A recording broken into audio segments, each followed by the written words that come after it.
Hello, kain muna tayo. Isda. Diba? Bango ng isda. Oh.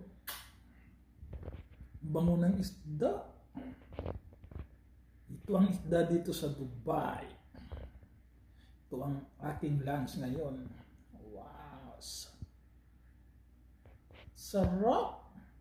Bango. Diba? Ang laki-laki pa ng isda. Oh. Laki ng isda. Kain na tayo guys. Dalawang isda. Kalahati ng isa. Oh. Sarap. Tapos may kasamang sausawan. Binigan na may sili. Sarap.